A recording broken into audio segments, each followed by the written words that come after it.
Listen to this episode if you either have a team or you're interested in growing a team as a product-based business or a startup. A team meaning you have people, either contractors or actual employees on your team, is one of the major elements that allows people to scale their business, have freedom in their life, and actually make their business a lot more manageable.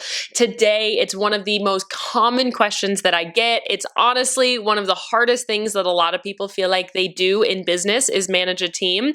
And today I really want to dive into my tips, my tricks, and just some pieces of advice when it comes to really building or growing or managing a team in a product-based business.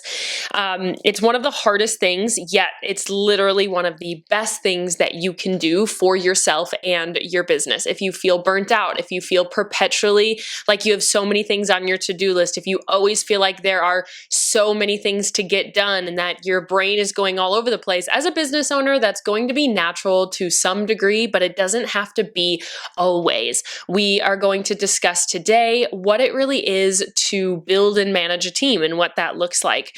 If you have a team, you kind of know what I'm talking about. Is it something that can be difficult, but it's really helpful to learn some tips and tricks? If you don't yet have a team, just imagine that things happen to get done without you even being there. You have people doing things for you. The things that you're not the best at, the things that you hate to do, people are getting them done. And is it going to be work to get it perfect? Yes, absolutely. Is it going to be work to manage them? Yes, but having a team is incredibly rewarding. It provides you so much more space on your calendar, and it really allows us to build the business that we really are looking to build. So first things first, I just want to give you a warm welcome. Hello. If you're new here, I'm your host, Madison Page. I am a business growth specialist, and I love helping product-based business owners grow and scale their business on social media by building communities online. I just want to say thank you for being here. This is such a great space for you to be able to really pour back into yourself, especially when it comes to team management. A lot of people are like, yeah, it's fine. It is what it is. Having a team just sucks. It doesn't have to. And today we're going to talk about that. I am really excited to give this. Today we're going to start with some common problems that people have and kind of common problems within the actual team management area. Then we're going to talk about some major tips and tricks. And then I'm going to do kind of a rapid fire FAQ at the end, just the things that I hear the most often, the questions I get asked the most, so you can get those questions and some very strategic action items as always, because I really like to give you some tangible tips. This is a topic every business owner can either prepare for their future team or actually better manage their team now. I'm so excited that I get to share this information with you. I have been managing a team since I was unfortunately 16 years old. If you don't know my story, my family had a business that I was the operations manager of at a very young age, and I was the full-blown operations manager at 17 of a team of 40. At 20 years old, I literally had a team of 50 plus that I was in charge of and that I had managed, as well as I do have a small team now as well in this business. And running a team, running a business, having a multifaceted business with a large team is something that is a skill. It is an art. That's why people can literally get degrees in leadership, because there's a lot of different ways that people do it. There's a lot of strengths, there's a lot of weaknesses, and there's a lot of personalities to manage. So without further ado, we can dive into some of my major tips and tricks on managing and growing a team. So first things first is kind of the common problems that I hear a lot, and a lot of the common kind of mindsets around starting or managing a team. First things first is that you feel like you can do it better than anyone or everyone else. This is something, and I fell victim to this one, is I've hired enough people that I was okay, I might as well just do it. Nobody can do it the way that I want to do it.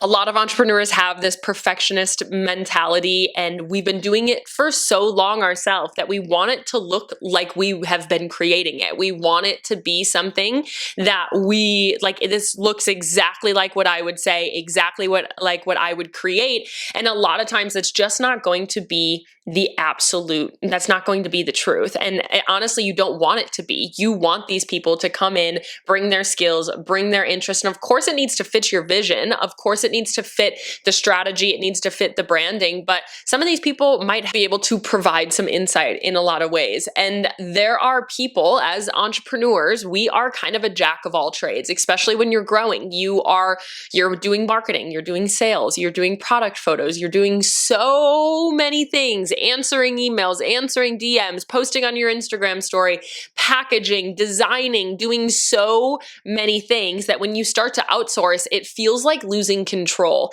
And it absolutely is losing control over some things, but it actually allows you to build so much more freedom in other areas of your life.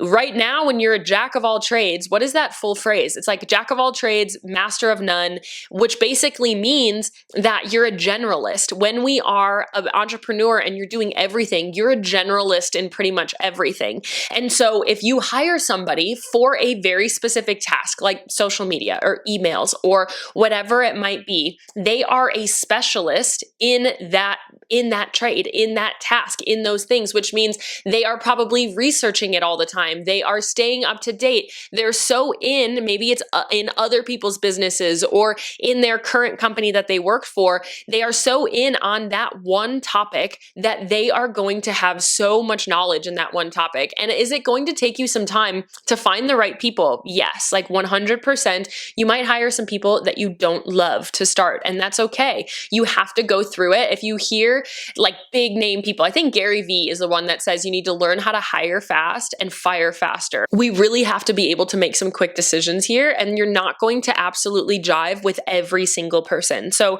a common problem of you can do it better than anyone else, it's very common, but it doesn't have to be the case. It actually isn't true. There are so many people out there that are specialists in what it is that you're looking for.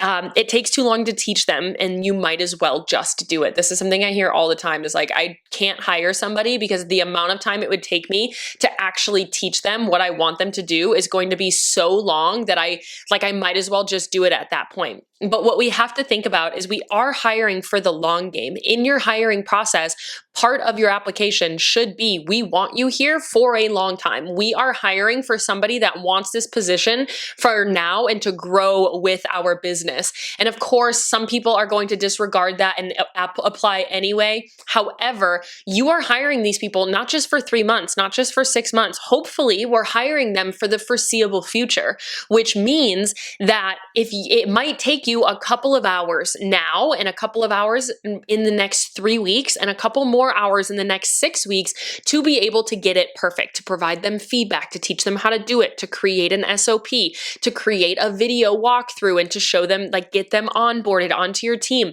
It might take some time, but hiring is very front loaded. Once you front load it and you get that onboarding in and they're starting to do some things, and all of a sudden things are happening that you don't actually have to do. All of a sudden you're able to wake up and people are doing things behind the scenes without you doing it.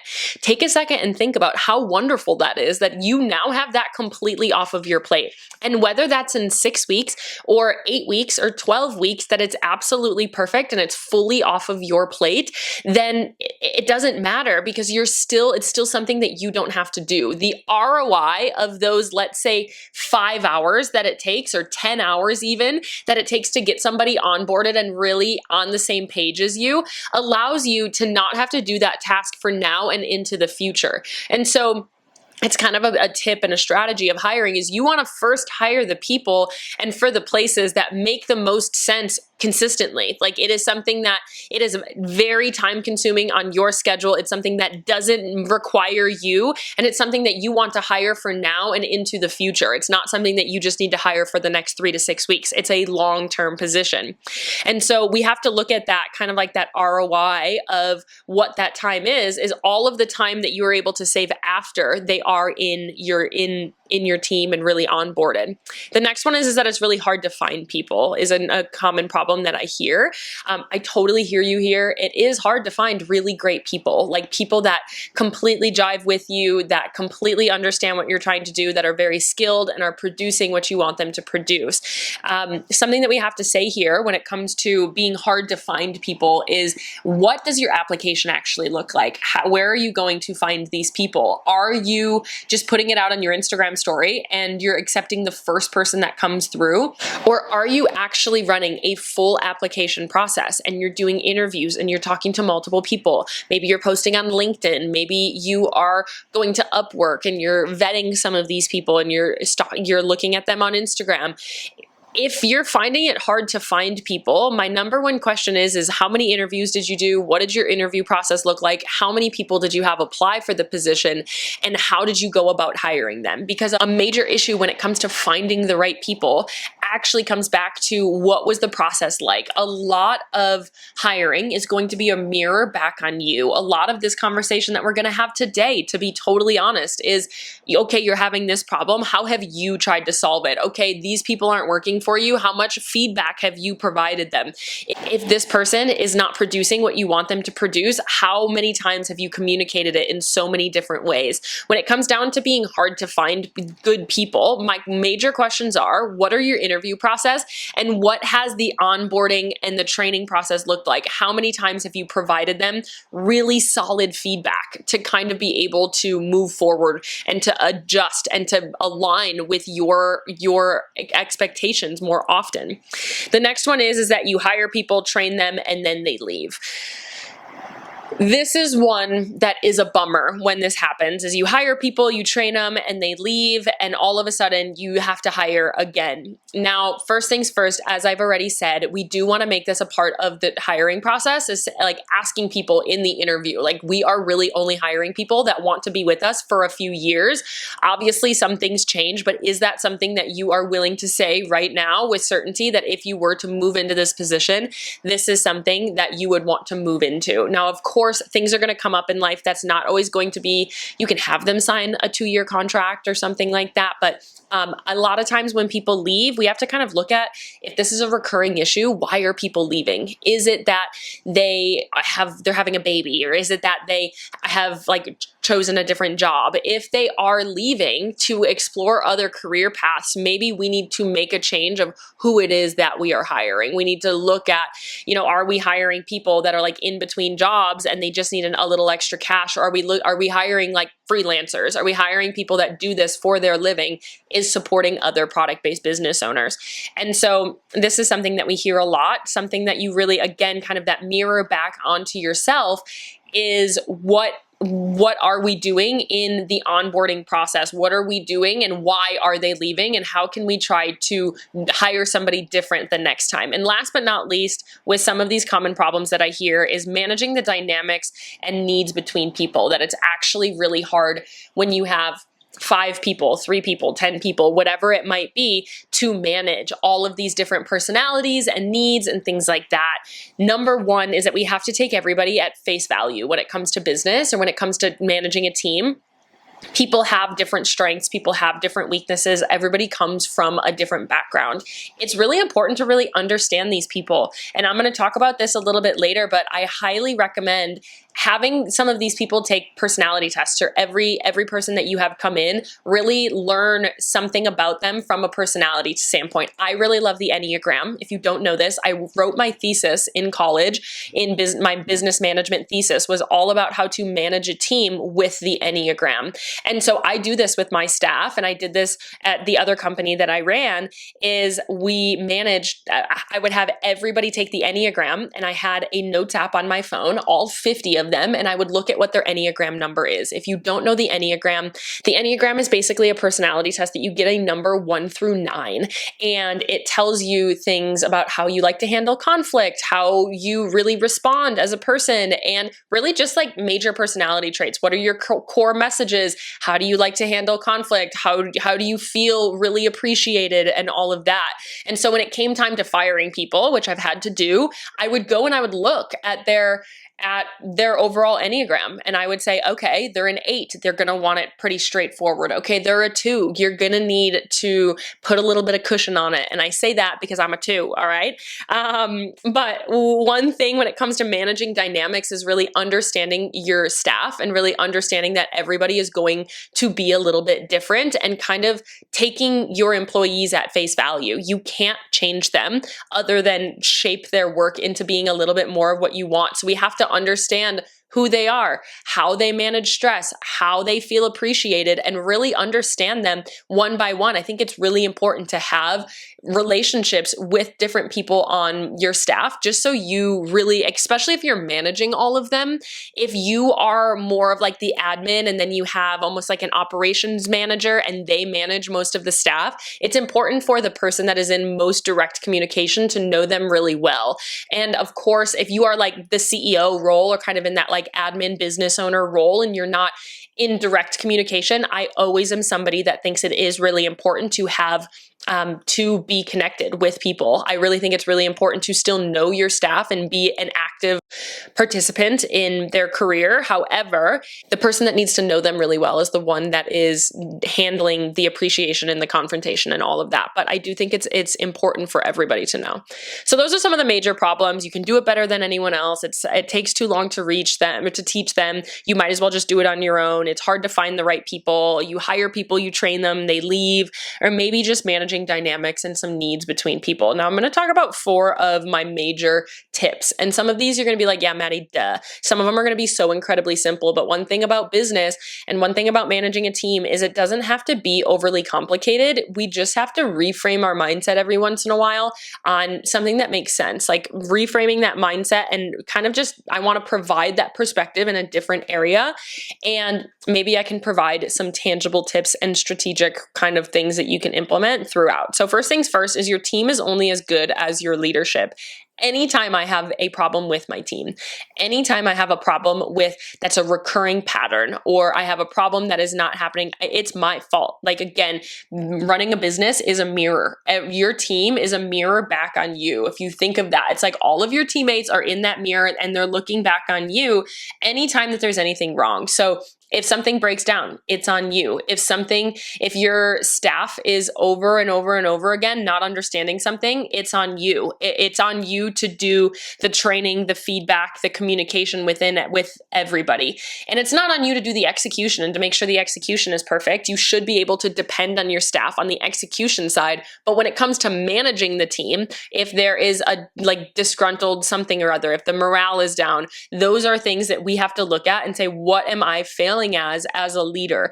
Being a leader and a business owner is one of the biggest personal growth endeavors you will ever go on. You'll be able to see where your insecurities shine through. You'll be able to see where your ego is. You'll be able to see where you do really, really well naturally. And so a lot of what it comes down to as a leader is really looking at how are we preparing our staff in order to be able to do this? What are we providing them in order to make life easier on them? They can't really read your mind, right? And so if we aren't providing them feedback, but yet we're upset with the outcome that's coming out, that is number one. That is where we have to start. If you are accepting of the work that they're doing and you're not providing them feedback and you're saying, it's fine. Like, you know what? It might not be perfect, but at least it's done and it's fine. But then you're consistently kind of harboring resentment behind the scenes. We have to start that communication. Like you have to provide some of that feedback and have some of that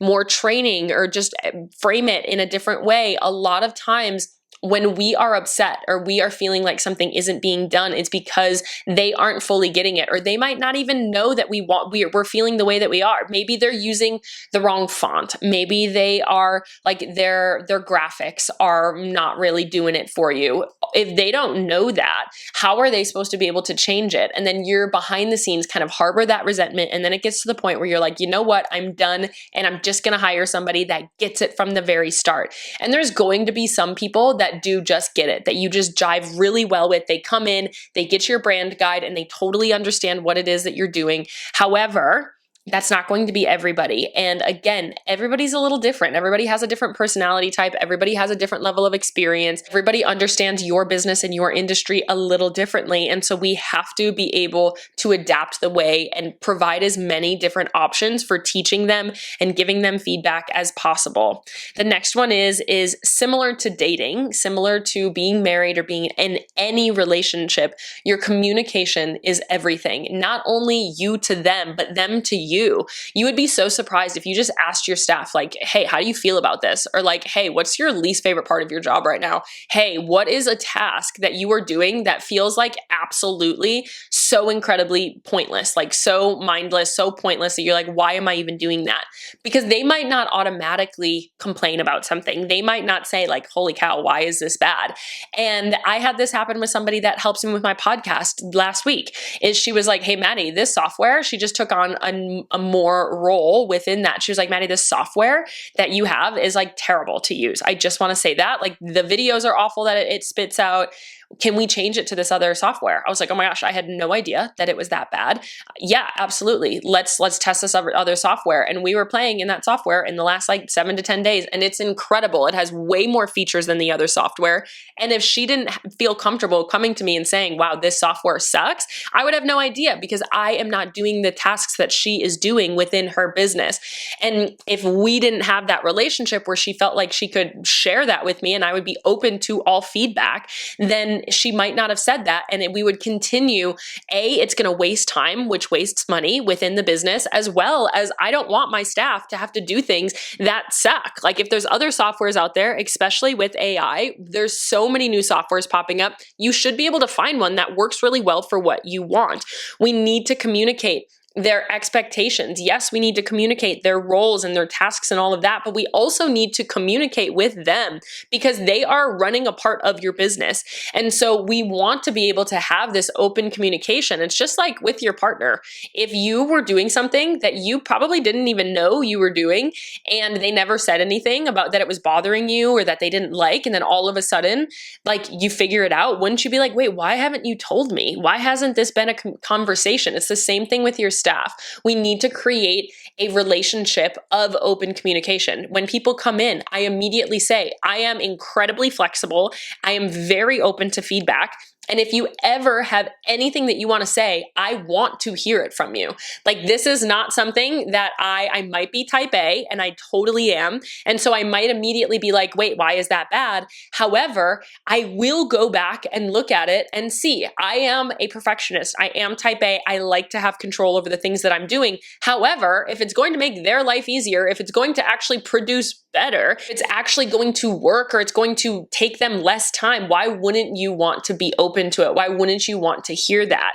And so we do need to have that open communication. And some people are going to feel comfortable sharing immediately without even you needing to provide that permission slip. And other people are not going to do that. So we have to welcome that communication in the very beginning. Another thing to note with communication is what can we provide them to make their job easier? What can we provide them in the onboarding of them onto your team that they can always go back to and relate to? So for me, I have a brand identity guide. What are my colors? What are my fonts? What's the vibes I'm going for? Here's a Pinterest board of stock photos that I really love, that I feel like really accentuate kind of my branding. Here's a link to all of my brand photos. I basically have this, here's this brand identity guide so you can understand what my brand identity is all about.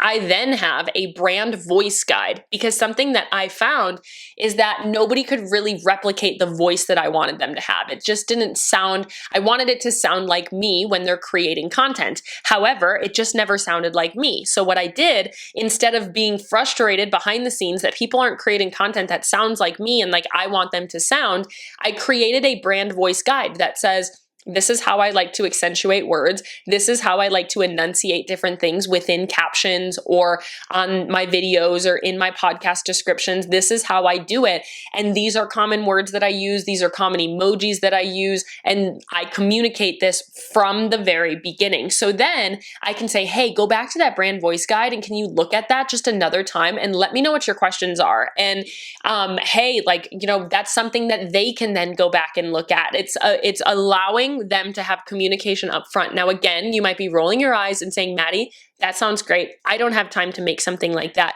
However, if you are wanting to manage and grow a team, this is something you do once. You might tweak it every once in a while as your brand kind of evolves.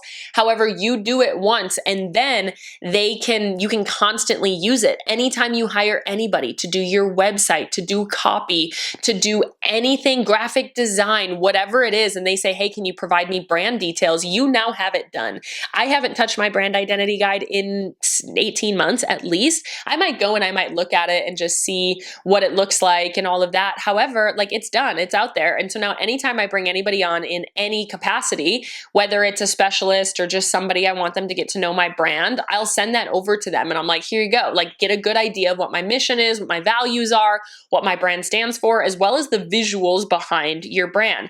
So when we talk about communication, it's not just communication on the day-to-day, but communication in the upfront, in the onboarding. What can you provide them that is actually communicating the roles and the responsibilities easier in a different way? Some people are going to be visual. Some people need it to be written out. Some people need a video. So we want to almost frame these things in a bunch of different ways so people can really understand it, and any type of person can really understand it. The third one is, and we kind of talked about it, is you have to provide feedback. Feedback is so incredibly important. It might take you 3 months to get it perfect, but feedback is the only way that you are going to have people on your team that you are so confident in.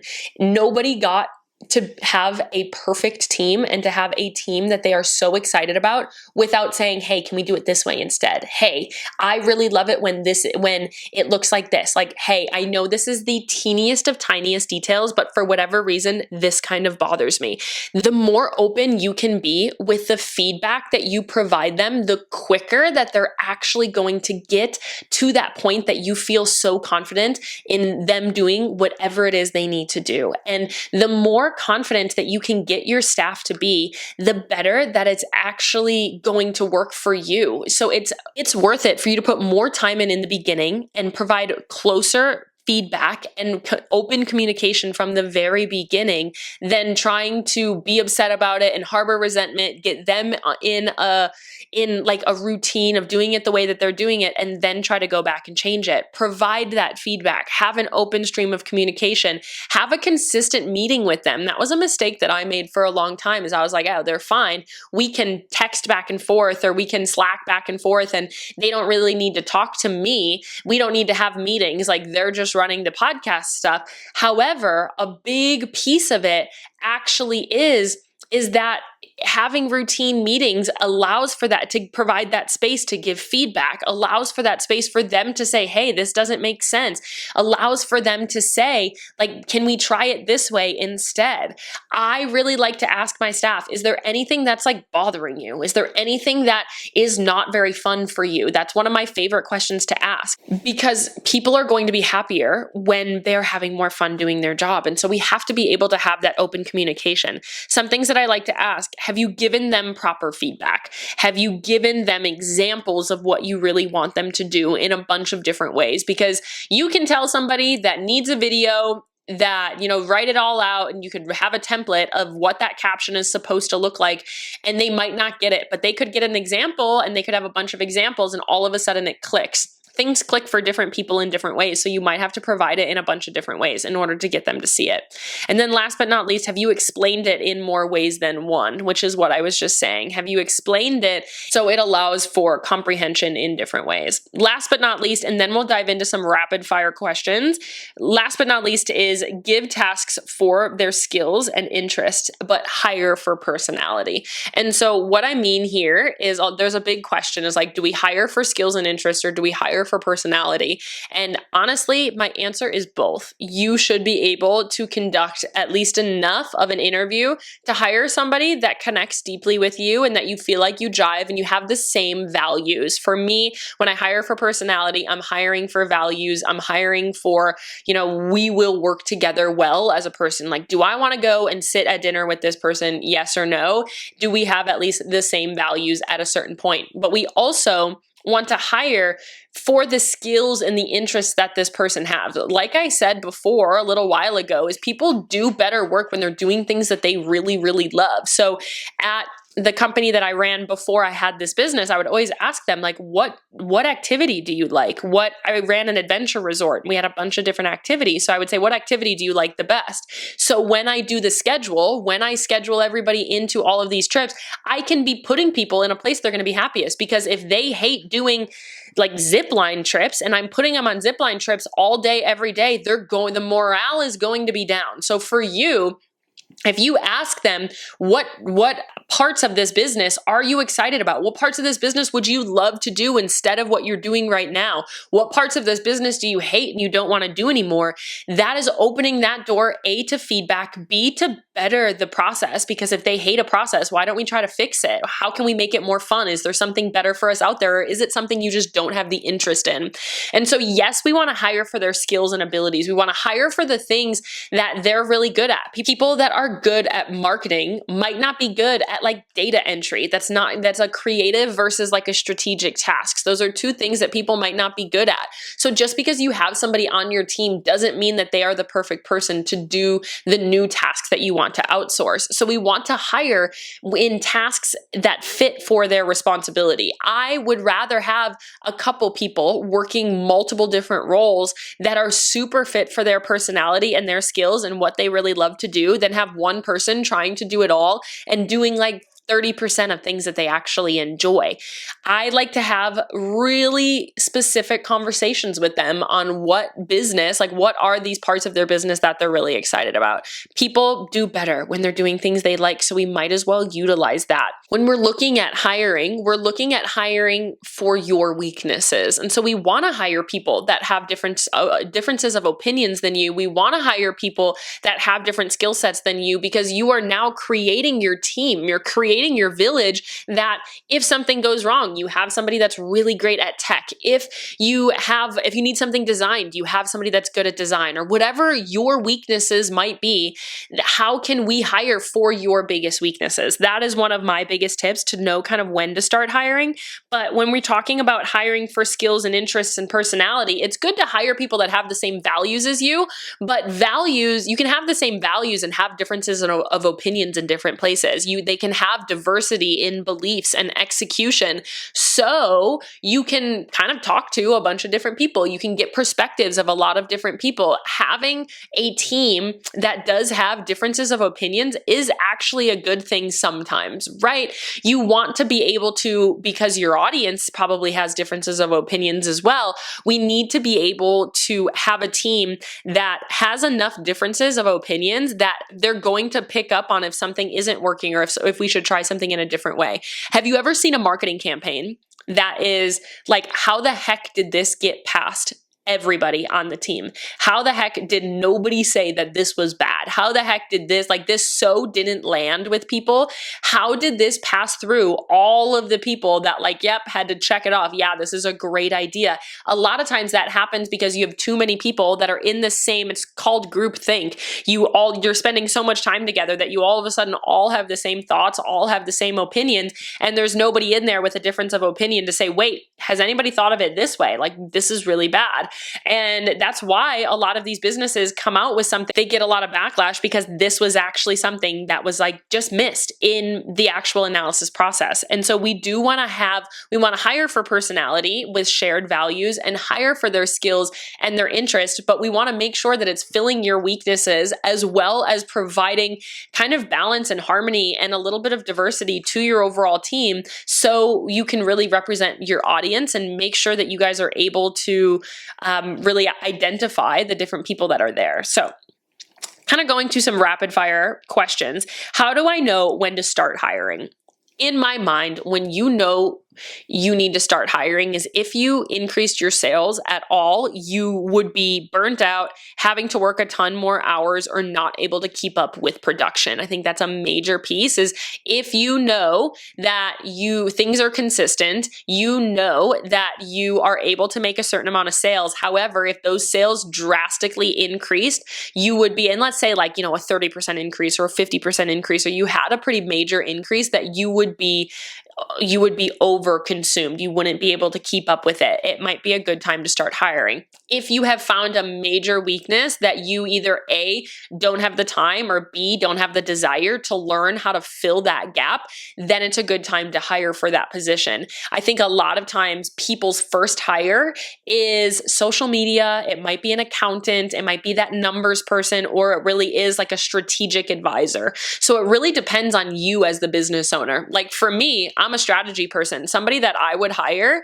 For me, some of my first hires were a VA, where they were taking some of the behind the scenes stuff for me, things that I didn't have to do. So for you, what are things in your business that like don't actually depend on you? A lot of times it's also production or shipping. So you can hire for your weaknesses, or you can hire for your time. If you're hiring for your weaknesses, you're hiring in spaces that allow you, that like you don't really know how to do, and you're kind of just bootstrapping it, and it's not really converting very well because you just don't know how to do it. If you're hiring for your time, you are outsourcing the things that you don't have to do. Like don't take your face, your brain, your creativity, whatever, in order to actually get it done. So that's like production, that's shipping, that might be social media, whatever that is for your business. It's going to look different for every single business. When you know when to start is that you have a major gap that you can't fill, or you don't have enough time on your hands.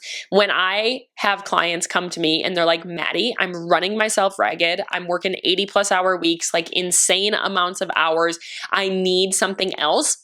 And my question is, do you have anybody helping you? And the answer is no. That's always my first point. All right, let's look there. Let's look to see if there's something that we can, even if it's a manufacturer, like that's something that we haven't talked about, but you absolutely can get things manufactured. That is technically hiring, like you're outsourcing it to somebody. But today we've been talking a lot about hiring people on your team and actually having and managing that team. So when to start is when you have the money to, and sometimes it's a little bit of a stretch at first. However, when you are not able to increase your sales, aka you're not able to increase your cash flow. And something that I do want to point in this as well is some of you I know might be part-time. And so another question to add into this is, do you need to hire, or do you just need to go full-time in your business? That's a really big conversation to have with yourself. Like that is a really good distinction point. If you aren't yet full-time in your business, is that what you need to do first? You need to go full-time. Or another major piece is understanding you can outsource more things than business things. Some of the first hires that my clients have is a nanny. Some of their first hires is having somebody helping them with their childcare in their house, because that takes something off of their plate where they're still home with their kids. However, they're able to have somebody help with their childcare while they are home, so they don't have to be so attentive to their kids and they can take time. Or they drop their kids off at their grandparents' house one day a week so they can have one day of uninterrupted time. So there's other ways that you can hire. It doesn't have to be a social media person or a finance person or whatever, a VA of some sort of virtual assistant. It can be something personally. I've also had clients that are like, all right, Maddie, I hired a cleaner, I hired a nanny, I hired a laundry person that like comes and does our laundry, whatever. Those can be some of your first hires if you want them to be, if they want to be, if your business allows for you to have those pieces and it takes pressure and it takes time off of your plate that you want to pour back into the business, you absolutely can do that. How to know what to outsource, we've kind of talked about, but how to know what to outsource really is, where are your major breakdowns? Where are the things that you know you are not putting the quality time and effort and energy into, or where do you just not know how to fill that gap? Where are things that are taking you a ton of time that don't actually require you? Again, some of the first major hires are either personal hires or they are shipping and production. So if you have a product, your product might, unless you're an artist, your product probably doesn't require you to do every single step of that process. And so can you hire somebody to do one step? Can you hire somebody to make your product for you, or to help you make your product, or to make a couple of your SKUs? Can you hire somebody to assemble your product? Can you hire somebody to just package them up and put them into boxes for you? Because those are not things that require you to do. A lot of times that is a good hire. From the more admin side, finances, website, social media are things that people do outsource. Now, I recommend trying to figure out your social media if you are somebody that has the capacity to, understanding the strategy behind it, because it's going to be harder to outsource and provide feedback if you don't know the social media strategy yourself at least a little bit, because at the end of the day, you are responsible for providing them feedback. And if you don't know what they should be doing, that is an area that you can't really provide proper feedback other than like, why do these numbers look this way? We don't want to put too much control into that person because your social media is the home of your business. That's a really big one to outsource, but it is really helpful for a lot of people. Don't get me wrong. Next is, how do I know when to expand my team? So you might have a couple people, you might have one person. How do you know when it's time to expand? Again, I think it's that same kind of, you're either expanding for time or you're expanding for sales. Like if you don't have the time to do anything or you don't have the capacity to increase your sales at all, we have to look there first, because it's a scary point to be that if your sales increase dramatically or not even that dramatically, if you have a sales increase, if you can't keep up with it, that's something that you then will have to backpedal and try to fill that gap when that happens. So if you all of a sudden have a sold out launch and then you're calling over your sister, your mother, your brother, your like whatever, everybody you know, your bestie, and you're calling everybody over because you're like, shoot, I need help. If you're at that point, we need to start having at least people on call for launch days, for major sales days, and for big production days that you can kind of get them on the sales calendar and actually being like, hey, I'm going to like put you on that day. And it can be your family. It can be a friend. It can be a local, like older lady. It can be a local teenager, whatever you want it to be. It doesn't have to be like this structured employee. You can totally work with your family. Just actually have an agreement with them that on these days, I'm going to need your help. Get more structured with it. How do you know when to expand? Is if your time is maxed and you're not able to actually take more sales, as well as you actually can't like grow your business. You can't spend time working on your business. If you don't have the time in the week to work on your business every single week, it's probably time to either solve some inefficiencies or hire somebody. Next is a not so fun question, but how do you know when it's actually time to fire somebody? Now, I have fired a half a dozen people in my day, whether it was at the past business or this business, for a variety of reasons. Some it just like wasn't working. Some people we had like actual issues, and some people we just like couldn't see eye to eye on how, like we just couldn't get the actual output to where we wanted to be. And as I've already said, a lot of business is a mirror back on yourself.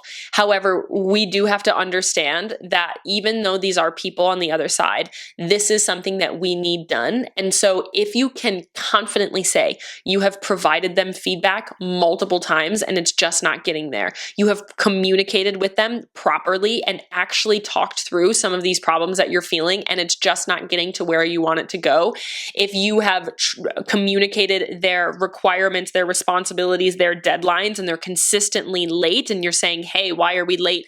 And you've had really solid communication. The major questions that I ask you, have you given them feedback? Have you given them examples? Have you opened that communication up? Have you told them how you're feeling? And have you explained it in more ways than one? If your answer to that is all yes, yes, yes, yes, yes, and like Maddie, like so many times, it might be time to let somebody go. And a lot of times when that is the case, that person already feels it. That person already feels like they're not doing a great job because it's not working or they're not seeing results, or, you guys keep on having this same conversation, that it probably won't come as much of a shock. And if you know your business, if you know your employees well enough, you should be able to actually have this conversation in a productive way. We have to remember that at the end of the day, similar to a breakup, you have to kind of rip the Band-Aid off sometimes. And if you would feel more relieved having that person gone, they aren't actually doing their job. Their job is to take pressure off of the business. And if they are actually adding pressure, it might be time to fire somebody. A couple more here. People ask me a lot if I feel like they should hire an agency or if I feel like they should hire a team member, meaning should I bring somebody onto my team and train them, or should I outsource it to an agency and have them do it? This is very dependent on who it is and what you want. I am very pro team member because I feel like agencies, again, this goes back to me really liking control. You don't really have control over what an agency does. So if you're like, Maddie, my social media marketing is none of my business, outsource it to the agency. Like if you're like, let me send you the branding and you trust them and you're like, do your process. I don't have a process. I don't care how it gets done. I just want to see these results. Hire an agency. But if you're like, I want to be able to control how this is done. I want it done with my strategy. Then you can bring somebody onto your team. You do not have much control over an agency or like a freelancer to some degree. Bringing somebody onto your team and actually taking the time to train them might take a little bit longer, but I have found it's actually easier to get that person to do like the style that you're really looking for them to do. Next is hire for personality or skill, and I say both.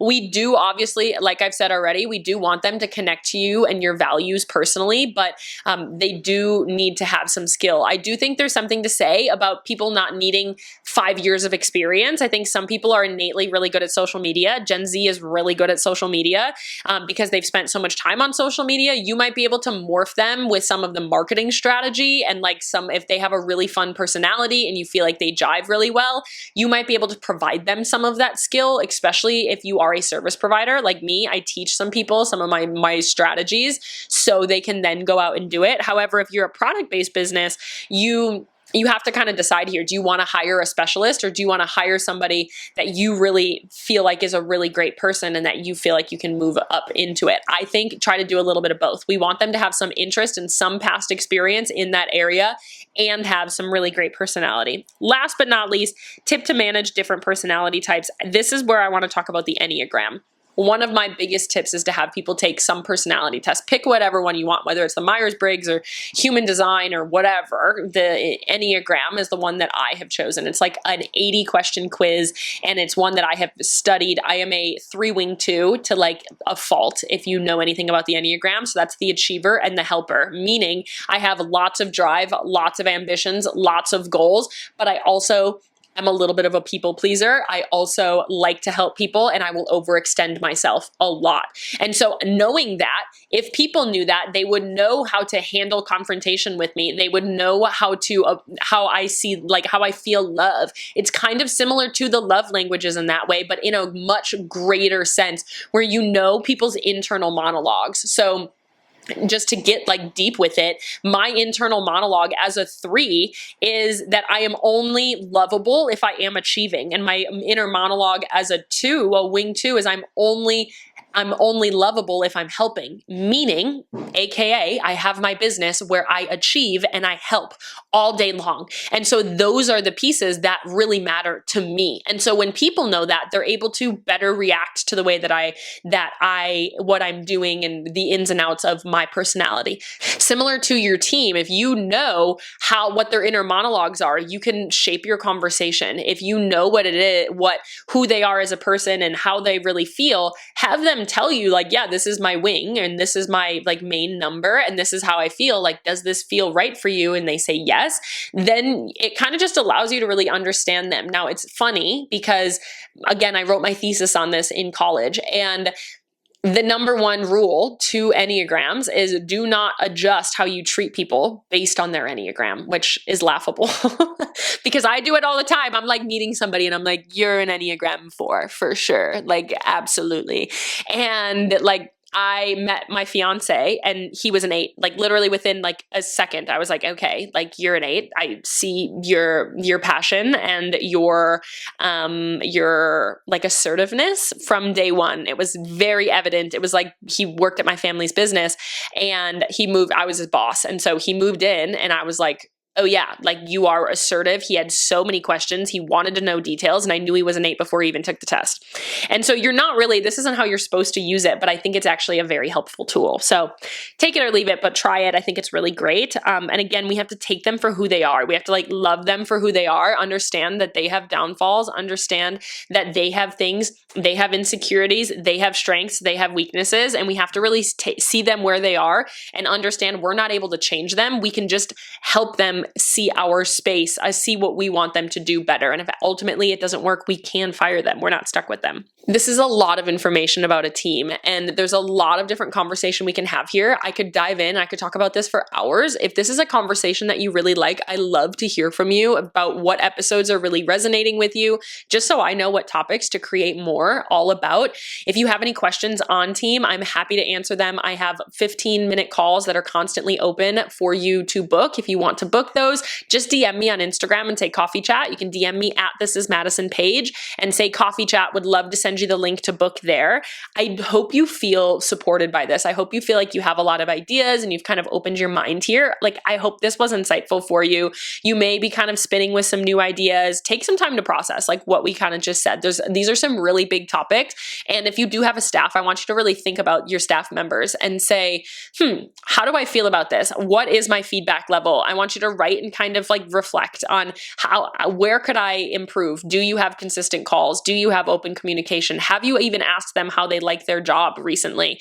And how can you really reflect and almost make an action plan right now before you move on to that next podcast or whatever it is you have for the rest of the day? I want you to like really make almost like a mental note of these are things that I'm going to change. Identify what those 3 major pieces are that you are going to take action on today, even if it's just sending them a text and saying, hey, I wanted to ask you, what's something about your job that you're not really liking right now? Or like, how are you feeling in general? Like, I really want this to have open communication. Before you say, I don't have to, I'll do it later, whatever that might be, really think about those last few things that bothered you in business, with your team, the things that you're like harboring resentment for, and say, have I asked them? Have I provided them feedback? Have I even told them that I'm feeling this way? Because resentment is just going to build and build and build. I can't wait to hear about what actions you take. And if this was an episode and a topic that you really liked, feel free to DM me on Instagram. I really love talking about team and management. And I know a lot of my listeners have a team, and it's not a topic that I've talked about too much. And it's something that clearly, as writing a thesis on this whole topic, that I have a lot to say. If you want an episode all about the Enneagram and how to use the Enneagram for managing a team, would love to do that. Oh my gosh, honestly, I might just add that to my list right now.